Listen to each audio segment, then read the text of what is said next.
Hi guys. So today I have two guests with me, first time doing guests, and I have the design monologues with me. So we have Alex and Emily. Um, Probably best for you guys to introduce yourselves. I feel like you guys would do a better job. So Alex, I don't know if you want to go first. Yeah, sure. Hello, it's lovely to be here. Yep, so my name's Alex Ashman, and part of the Designer Monologues with Emily. I'm a UI UXer, but I also do a little bit of everything. I do a bit of graphic design, I do some illustration, animation, bit of jack of all trades. So that's me.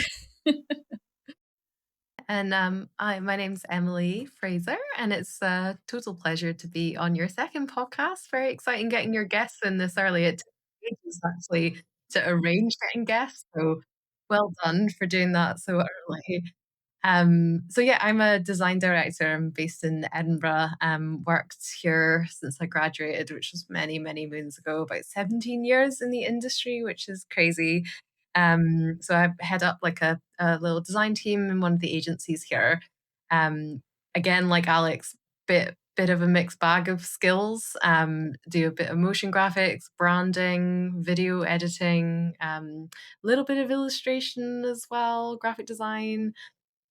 So yeah, pretty much you name it, we've probably done something like that at the agency. So a total mixed bag. So yeah, I'm excited to talk to you about the subject that we're talking about today. I think we'll have a lot to say. Mhm. I Yeah, I was know. just gonna say, because I feel like you guys were perfect for this because you both, like you said, a jack of all trades and you've worked in-house and agency. And it's something that, especially a lot of new people in the industry, they talk about it and they don't know kind of what path to go down. And I know it's something that I like was thinking about when I started in industry. And even today, like I still like if I look for a job, I still have that like it's kind of like the angel and devil sort of thing. It's like I don't know what side to go down with agency and in-house. So I feel like it's good having these conversations to help people who have similar kind of torn decisions and don't know which way to go down. So what I was thinking is doing an icebreaker before we jump in. I know we like know each other, but I think it'd be good for like the audience to get to know you guys a little bit more. So the question I was thinking of was, if you could describe your design style as a personality or vibe, how would you describe it? I can go for it first if that helps. So I was thinking about this earlier, and I would say that mine's a little bit chaotic, but in a good way. And I think it's because there's always like so many ideas and so much going in my head that I'm trying to just do it all at once, but it also works very well in kind of what I do. It kind of goes back to you remember like the Photoshop days where you have like version one, version two, version three, version Yes. four, point Final, two, and so final, forth. final, final, Final, final. final. Mhm. Exactly. Well, that's what goes on in my brain. But I think it's really good when you, especially when you work in different teams, I think having a brain like that, you can kind of imagine everybody else's designs that they're thinking of and put that to life. So yeah, that's how I describe my personality when it comes to designing. Let's start with you, Emily. What would yours be? Well, I would have to say I'm probably a little bit chaotic as well, but I think probably with the years of experience, like too many years of experience, really, I've maybe become good at kind of seeming calmer than I actually am. So I think probably, that kind of analogy of a duck on a pond with the legs just going like chaotically but underneath the water. So kind of peaceful and serene and look like I know what I'm doing, but really frantically coming up with lots of different ideas and trying to formulate what I'm doing. Because I think I maybe half the time when I'm doing presentations for a client, it's probably it's more beneficial for me because it makes me understand what my ideas are better, if that makes sense. It kind of like helps bring it all together. I don't know if I've explained that well. Yeah, no, it No, does definitely. definitely. Definitely. Yeah. So And a I duck. having worked with you for many years, you never appear like you are stressed. That's good. Good poker You're face. very good at appearing completely in control. Yeah, so I'm just faking it. Absolutely faking it. I think for me, it's a good question because it's quite hard actually to come up with it. And but yeah, I think for me, like I've got quite my style kind of fits into a lot of brackets. Like I quite like to, well, Shanice, you said something earlier where you said it's kind of like a chameleon style. And I think that's quite good because I like to work within a lot of different styles and kind of like mold myself to what I'm working on. And that's stood me in quite good stead, I think, because I've done quite a lot of different styles, different things. And I kind of thrive on the variety, I guess. Like I like that. I like the sort of challenge of doing something that I'm not really sure I can pull off. Uh, so yeah, I think that's mine kind of chameleon style, I think.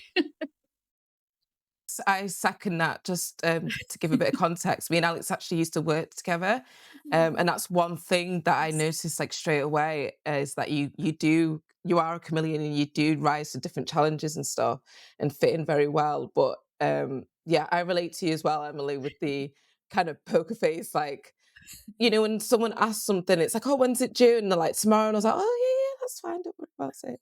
Like, it's fine."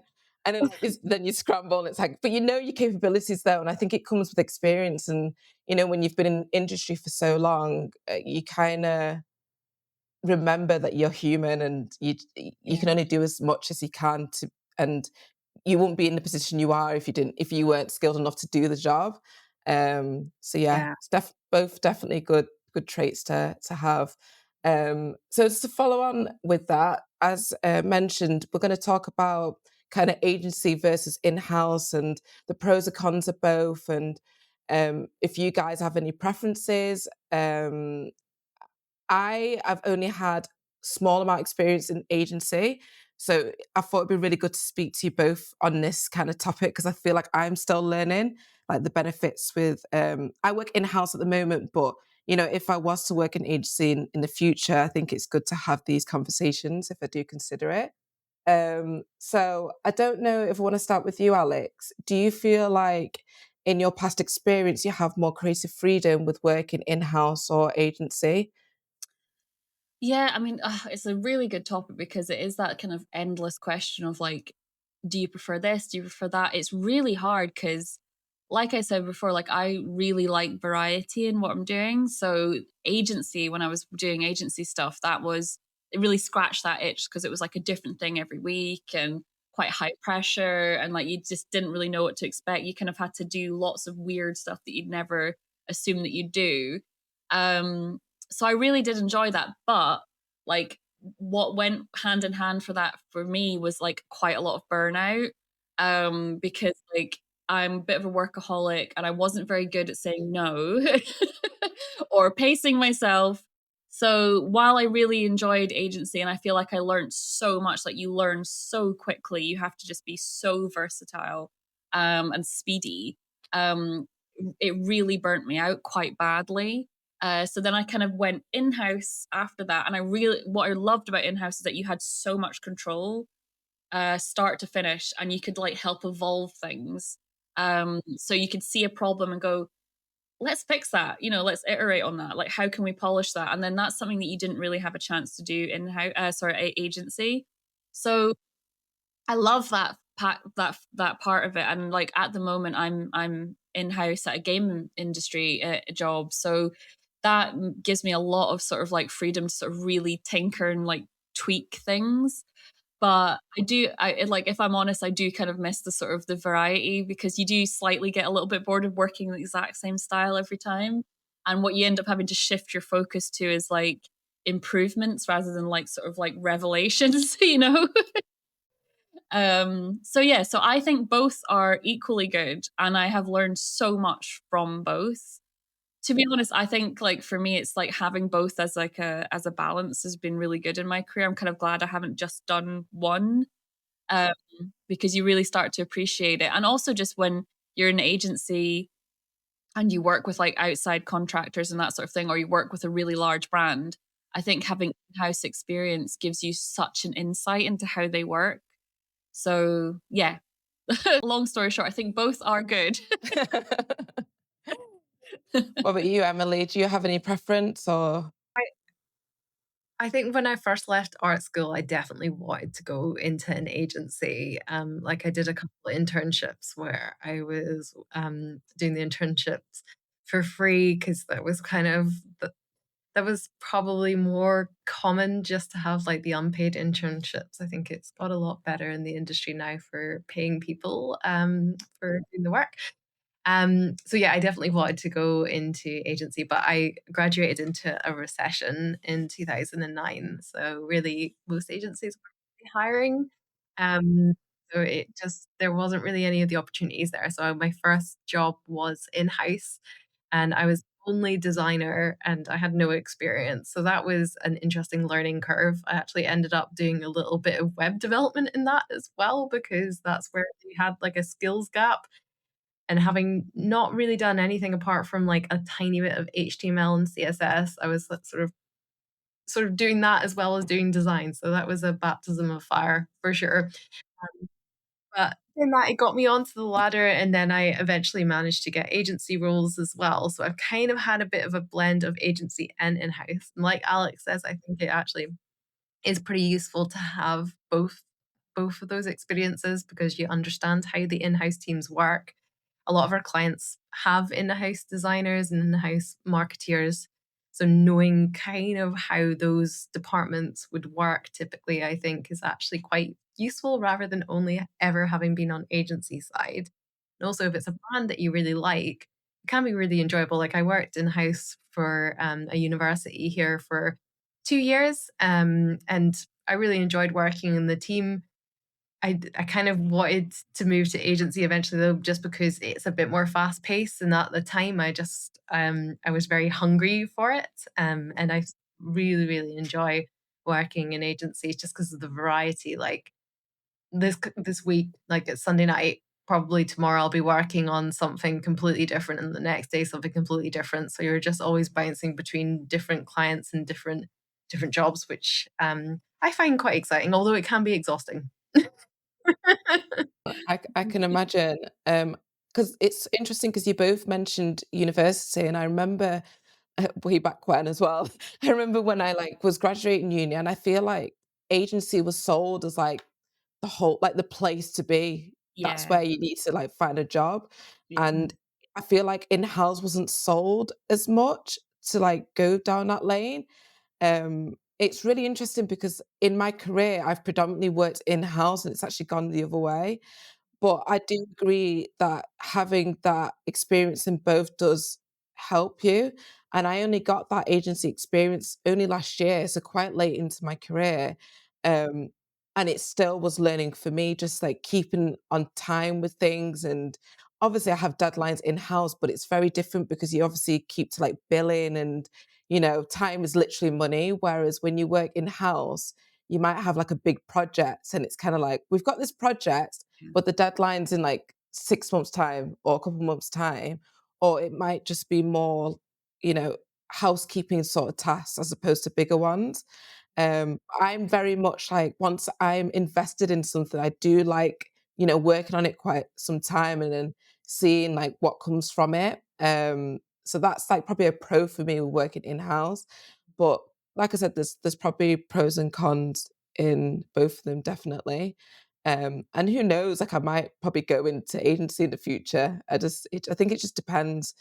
Um, yeah, 100%. I mean, my first agency role, I was probably about 30, I think, when I actually went into agencies. I was all in-house for the first couple of years of my career. Um, so I think it's definitely I think for a designer, it's an interesting, experience to be, in agency, but I think in-house, you can I think what I liked most about in-house is that there were some opportunities that I managed to bring back in-house because there were some things that they were typically putting out to design agencies, and I was like, "No, I think we can keep this in-house." Like, I wanna do it, I think we can do a good job. Yeah. S Almost there is becomes your baby in a yeah, way. you get so Yeah, invested, exactly. you So do, yeah.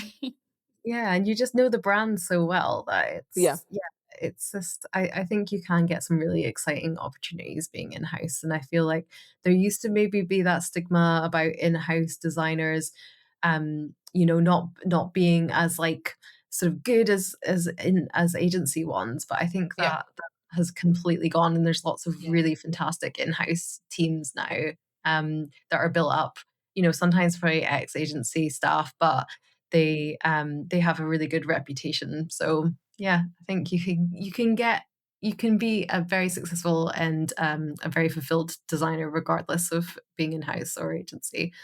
Yeah, Definitely. And I think as absolutely. well, because like with you, when I was in uni, it wasn't sold that in-house really put the time into design and UX.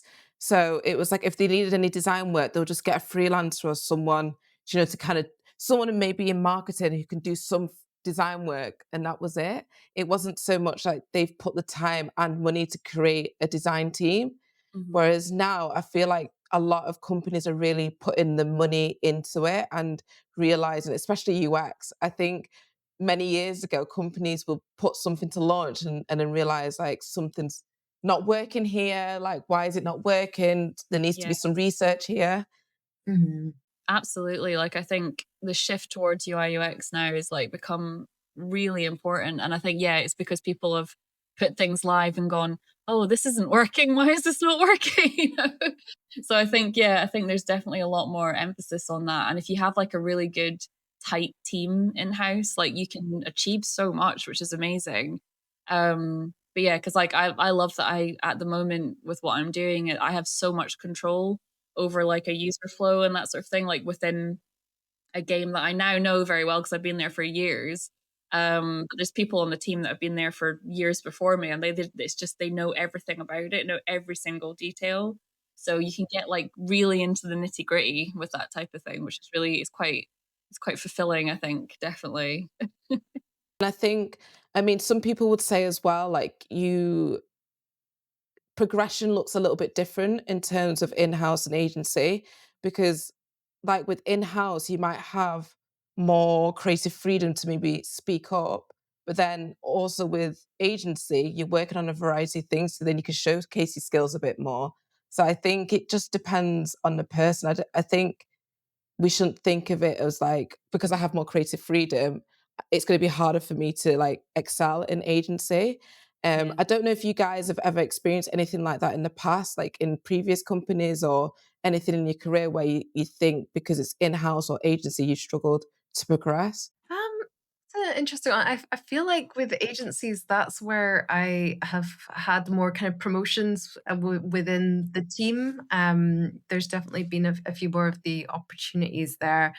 Whereas in house, I guess, especially when I was at the university, like getting extra kind of roles added was a whole process that was rather complicated. So opportunities were harder to kind of just create. Whereas when you're in an agency, if you're excelling and, there's the workload coming in, it can be a little bit easier to kind of climb that ladder, I guess, or get those promotions.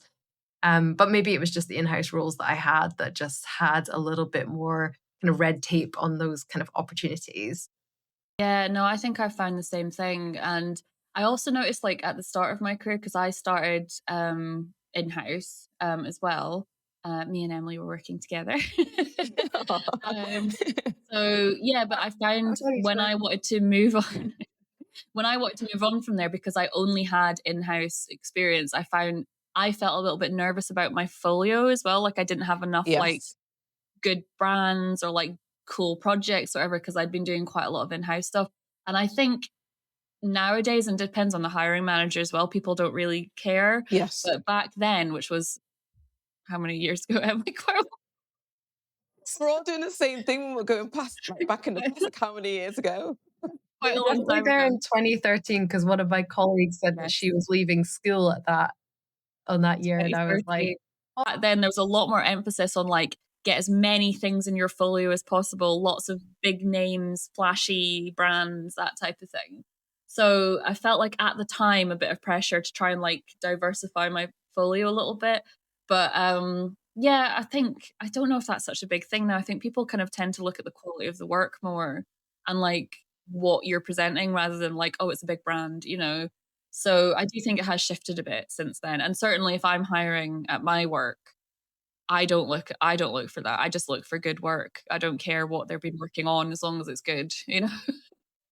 Yeah, it's really interesting because I think that's something I've had in the past because where I was prior to the company I am now, I was at the company for quite some time. So when it came to looking for a job, I was really nervous that I was competing with people who work for these big brands and they're going to Yeah. have all these great companies on their portfolio. And I just had the one company and it was like all the work was similar, but I knew how much impact I had in the Yeah. company.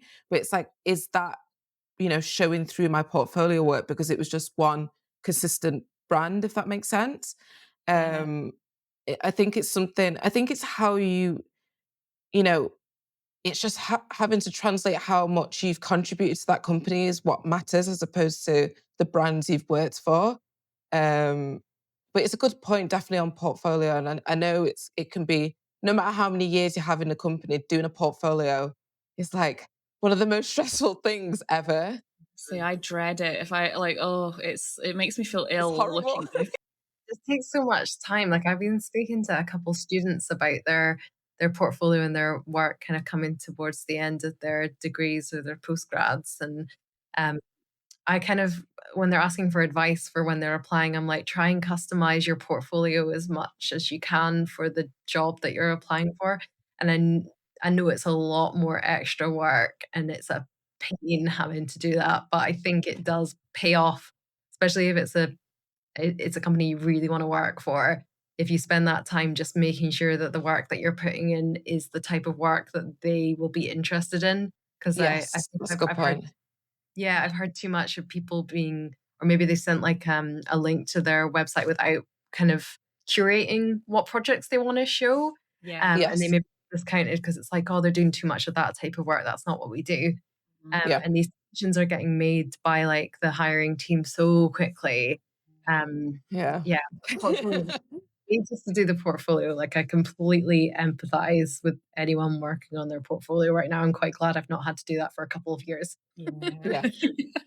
No, I've had it in the past because I was looking for a job last year, and I remember speaking to it wasn't actually in-house, it was more like a recruiter, and they were like, "Oh, your portfolio looks great, but could you add like another 10 projects or something like this?" And I was like, well, I've worked for the same company like for so long and I've gone into thorough detail, but I think that's where Mhm. the confusion comes in with UX because I've Yeah. explained my journey quite a lot in these like in my portfolio and these case studies, whereas sometimes a recruiter might look at my portfolio as aesthetic, like, does it look great? Like how many projects has she got? As opposed to actually understanding the user experience and like the actual Yeah. journeys and flows that I've put into it.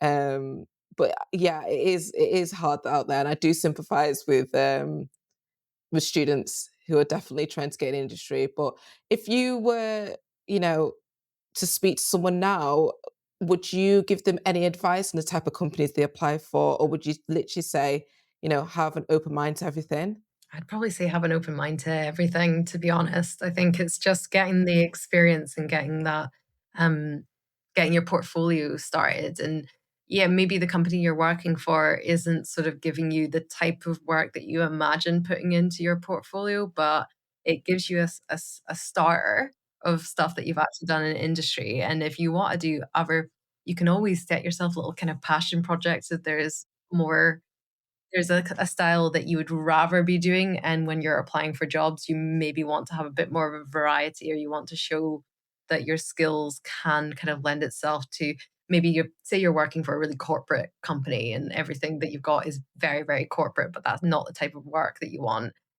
And yourself some little side projects can help kind of elevate your portfolio to the style that you actually want to be doing. And then you could always include that when you're applying for other jobs.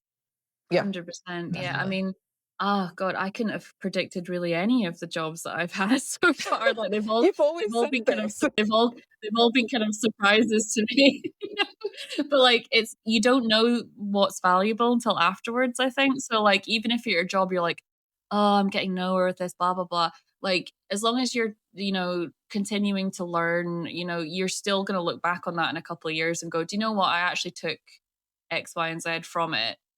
Even a terrible job, I've had plenty of those in the past. Like, I still think they're valuable because I've learned from them and I've, become a stronger designer because of them. So, yeah, I think be open minded. I think a lot of people are like, oh, that looks boring. Oh, I don't want to do that. But, like, honestly, sometimes you can find like the most amazing team or like a really inspirational person that you meet and you becomes friends with, and yeah, like it's you never know what you're going to get from opportunity. Yeah, Definitely. Mm, And I think one thing as well you said about meeting people and stuff mhm. is one thing that I've will say it's consistent in agency or in house, either one, is like building those relationships with people in teams. Because I think even if you're working in a very small team or a bigger team, just having those relationships with people just massively like help with your job, especially in the roles that we are in, because it's very easy to get kind of like tunnel vision with designs. I think especially when you've worked on something for so long, it's really good to like make that core group of people like friends in a way. I know not everyone always wants to be friends with people they work with, but like have that relationship where people can be honest with your designs or give Yeah. like suggestions. And I always say one thing I've learned throughout my career is like as time goes on, I get better and better with feedback. Mm, Because I think the more feedback you're like a good with, the better your designs are because you feel like you create the safe space for yourself in work for people to give their honest opinions, and that goes yeah. across both in-house and agency. I've felt the same way, definitely. Mhm. Yeah, I 100%. think you become Yeah. more resilient to it, don't you? Mhm. Yes. I mean, I think probably when I first started working in the industry, I'd take it quite personally if somebody didn't like my Yeah. designs. It's not a personal insult, it's just that that's not met their brief and, understanding the points that they're making and just being able to kind of take a step back and maybe revisit the design or start from scratch sometimes. Um, the longer you're in the industry, I think the more you're just like, "Okay, whatevs, start from scratch." Oh, totally. Get used Yeah. to it. Yeah, you become more like I think confident in yourself as well, like as you Yes. go on. So you start looking at it and go, they're right. That actually doesn't meet what like you start going, actually, yeah, they have a point. Whereas I think when you're younger and you're starting out, there's that sort of insecurity of like, oh, I'm a terrible designer. Yeah. Oh no, I messed up. Whereas like you look back on it and you're like, they were right. That was a bad font choice, or whatever. So yeah, I think I've become better with it. But yeah, certainly when I first started, I found it like so difficult. I was always like, oh, they hate me. Oh.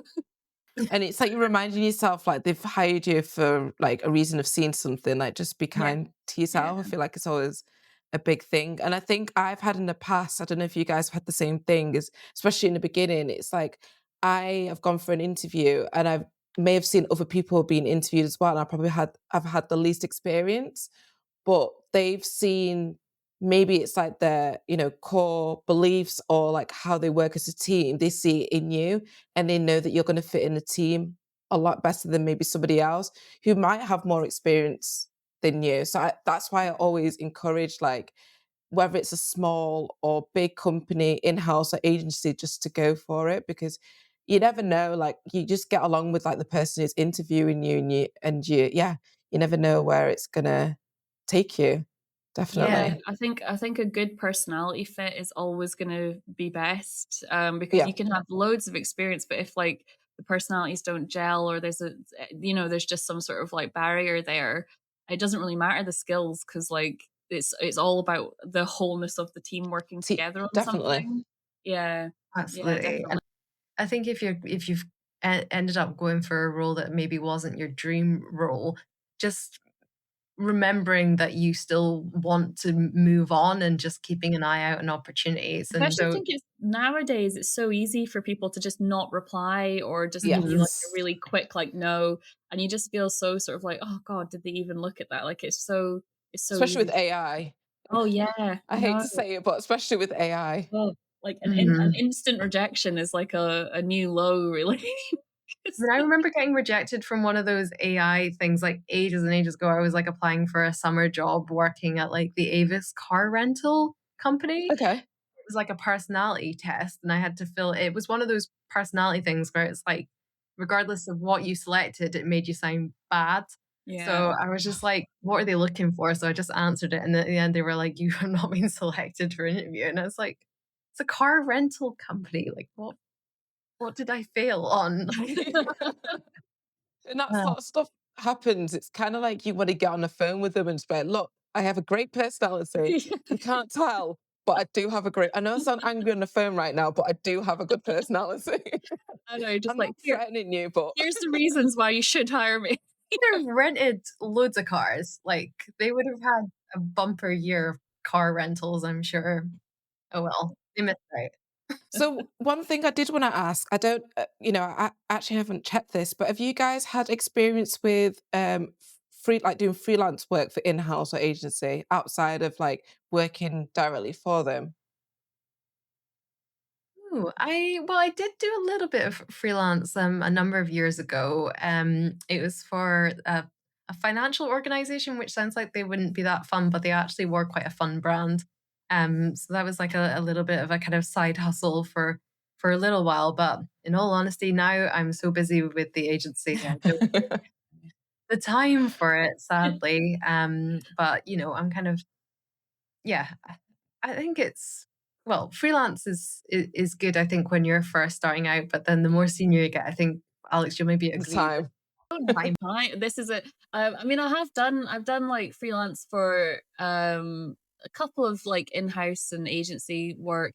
Usually, it's just, like, people I know in the industry who I've worked with previously, so it's like, "Oh, I know so and so." So it's usually just, like, kind of a network thing of, like, "Oh, we need an illustrator really quickly to do some corporate illustrations. Alex, can you do it?" And I'm like, "Sure." But, yeah, like, the past few years, I just haven't had the time or brain space, I don't think, because my work's been so busy, and I've got to that point where I think I like to protect my peace a little bit, where I'm just like, I need some just downtime. Like, I'm a better designer when I take downtime, you know? Yes, it's so important. It really Yeah, is. yeah, Definitely. And it's interesting because you both said how, like, obviously in good ways, you're both very busy, but you both work for completely different companies. And it's like on either side of like the in-house and agency. So it really doesn't, when I say it doesn't matter, of course it matters who you work for, but it's very different now to how it used to be, when we were in uni and like how agency was sold as like the place to go. I think it's definitely more evenly split nowadays of people trying to apply. And I think especially like being a designer in Manchester, I've noticed a lot of like these big corporate businesses to doing more design talks and design events to get yeah, more creative people in-house. And I think they're realizing it's more beneficial to them money wise, but also just molding a team within their companies instead of getting someone, getting a company that might not have as much time as they need, to work on their projects. So it's really like nice and refreshing to see that companies are actually investing the time and money into that. Um, yeah, Yeah, definitely. I sure. don't know if you guys have noticed it in like Scotland, is it the same sort of thing you're seeing or I mean, I guess there's a fairly decent creative scene in Edinburgh and Glasgow. I mean, there was probably a few more events in Glasgow. And not to plug this, but I started this creative talk series last year, and it's proved to be really popular. So it's been nice being please able. plug it. yeah, plug it, Yeah. it's Oh, if great. you're in Edinburgh, Tolkien, guys. Um, been really great to start up in the city and just kind of build that network, because I think, Yes. I mean, I would obviously like to see more kind of creative roles at higher levels within companies. And actually, it's reminded me of this really good book by Adam Morgan that worked at, I want to say Adobe. I'm pretty sure it's Adobe. He wrote a book called Sorry Spock: Emotions Drive Business. And it's all about the importance of kind of creativity when it comes to decision making. Really fantastic book. And he talks about how it would be great to see more creative people at the C-suite level of businesses. And I completely agree with that. And not just because it would be beneficial for all of our careers as well to have, but it's also just it can make a significant difference to a company's like kind of bottom line. You can make a lot of money by investing in creative. And we need more people to be kind of singing from the same hymn sheet, I think. 100% agree. Yeah, I mean, like in my company, because it's a game that I work on, like an app game. So it's like our company is split down the middle between like pure techie and then creative. And I do think like you can do a lot of like technical decisions and make, these kind of slightly more kind of like statistical, decisions and everything, but people are gonna play with their hearts, their emotion. It's an emotional thing to play a game, you get invested. So I do think it is important to have like a creative voice really strongly, especially in the sort of more techie company, like pushing for that kind of emotional part of it. Is so important. And yeah, I 100% agree. We need more people higher up making these decisions. Definitely. And I think that's one thing that might differ with agency and in-house is that, sometimes with these big corporate companies, designers have to pitch why it's going to make them money and Yes. why it's beneficial and why they need to Mm, invest in it. Whereas agency, I think sometimes it's sometimes it might be smaller and you have more creative people in there who just get it. So you might not have to fight as hard. But then also with agency, you've got clients who may not get it as much. So you've got the other side of that as well. And then I know Emily, like you work at an agency. I don't know if you've had like those similar kind of things. Yeah, well, I think obviously with the creative team, we're all kind of our thoughts on our work is the same. We're kind of like a little unit that will back each other up. We, like you say, we still have the clients to convince of the worth of spending it on our kind of creative and on the concepts.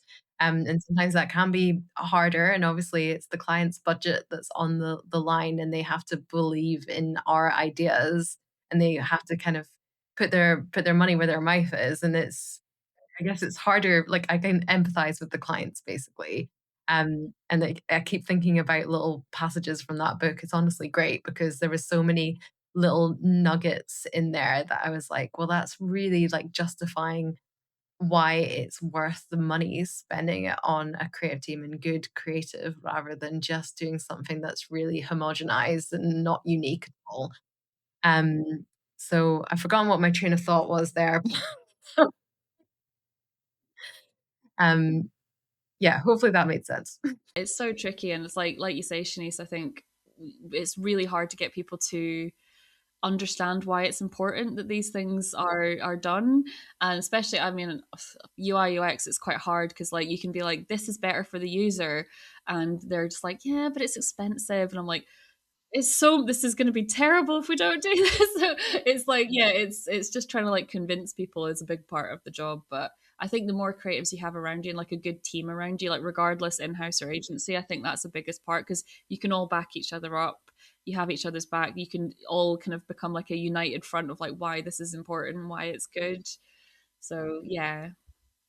It goes back to like being united again, I think definitely. And I always say, like in my career, the biggest thing, obviously, except for the skill itself for designing, but the biggest thing I've learned is just like communication and just like respecting everybody with their ideas and creating that safe space for people to like raise it. And I always think the more people you get on board, like in terms of in your team, the Mhm. easier it is to get like higher up on board as well. As it's like, look, Yeah. there's a lot of us here who agree with me. Mhm. So please listen. Yeah. That's what you kinda wanna say. Yeah, Um, absolutely. I think like a lot of the challenges with being a designer is just convincing people. Like I yeah, think Um, I'm a bit of a fangirl of Polisher. I just think she's amazing. And she was talking about the Citibank logo and the fact that she just sketched that in one of the first meetings I think that she had with yeah, Citibank, and it ended up being the one that they used. So she was like, it's not actually the kind of design or the creation of the brand that's the hard part. It's convincing a whole organization to use it and that it's the yeah. right choice for them. That's the challenging part and the power of kind of persuasion, which I think is probably one of the more challenging parts of being a designer and being a creative is just getting everyone to buy in. Yeah. Yeah, You almost have to definitely. be like a salesperson for it, 100%, just like Mhm. definitely. I remember one yeah. day, it was like a few weeks ago, and I went round to my parents, and they were like, "Oh, how was your day?" I was like, "Oh, it was good, but I'm quite tired." And like, "Oh, you working on big projects?" I was like, "I've just done a lot of talking." I was like, I think, yeah, just a lot of talking." And I remember my mum looking at me like, okay, like, and it's like, no, it's all good, but it's when you're passionate about something as well, it's Yeah. like, it comes out of you, and you just want to get someone just as passionate as you are on board. Yeah. um so yeah, it's definitely important, like, to get your communication skills up there, 100%, and Mhm. I'm still learning, to be fair, so yeah, We all it are. never Oh, ends. yeah, it's an Yeah. ongoing thing, Mhm. ongoing thing, yeah. Mhm. Definitely. But no, this has been great. I think we've definitely covered some good points. I think the biggest thing is that one, it depends on the person and obviously what you're interested in. And I understand like some people coming into industry, they might, solely want to go for agency or in-house. But I do think because of how the market is moving, working in-house is so different to how it used to be. So I definitely like encourage people to have a open mind when it comes to applying for jobs. And I always say, like, I work in the automotive industry now, and that's not something I thought I'd ever say because I've never necessarily had an interest in cars. But what I think you learn, I don't know if you guys agree, is like at the end of the day, we're trying to get users on board and we're trying to solve problems for users. So Yeah. it's like, yes, it's important for the company you work for, like as in what type of company you work for, but at the end of the day, there's always that common denominator of just, making things easier for the user. The problem solving is the same. This is it. It's that core skill. Like if, I think as a designer, you just are inherently a problem solver. Yeah, Because that's what most of design is like how do I fix this problem and make it clear. Same with UI UX is the exact same thing. So yeah, I think it is just you can apply that to any job really, and yes, any job can test you, and you can learn in any sort of situation. So yeah, definitely agree. 100%. Great. Mhm. Is there anything else you guys want to add on the topic or? Well, probably could talk for hours, couldn't Oh, we? yeah, honestly, like, it's one of Um, those things, it's the sort of, like, age-old thing, isn't Yeah, it? Topic. yeah, definitely. I mean, Well, I guess oh, sorry. I was no, just no, gonna go say ahead. it'd be I guess it would be interesting if there's anyone that's, like, listening to this and they're applying for things at the moment, because I feel like I speak to a lot of students up in Scotland, like in Edinburgh and stuff, but I do wonder, like, wider in the UK, what new designers are kind of more attracted to? Are they more attracted to in-house because they think there might be a better work-life balance? Or is agency still the place that they're kind of desiring to go? I would have assumed maybe agency would still have this little sheen on it, but maybe, it depends on the in-house role, and what opportunities are. So yeah, I guess a shout out to anyone listening, to get in touch with you and let us know what they're applying for. Yeah, I'd Definitely. be fascinated. Yeah. Yeah, I was thinking of like maybe it'd be good to do a poll and see if people have Mm, changed their opinions of yeah. in-house and, yeah, I think that a lot of companies have gone from, like the company I work for, they were very much like physical, like kind of auction, and everything's now tech. So I feel Mm, like a lot of companies have gone from being a physical shop or, maybe old school, like ringing people to sell a product, and now they're just investing so much money in tech where they need designers like us to like work in house. So I think it is definitely shifting. But yeah, it'd be very good to see people's opinions and see if it still has the sheen on it with the agency. yeah. Definitely. But I want to thank both of you for coming on. Like I said, the second episode in, so hopefully people enjoy. And you guys have been great guests, and yeah, I'm really grateful that you guys have joined me. Oh, thanks for having Oh, us. Feel well, very yeah, honored. yeah, honored to be your first guest. Thanks for Yeah. inviting us. Thank you.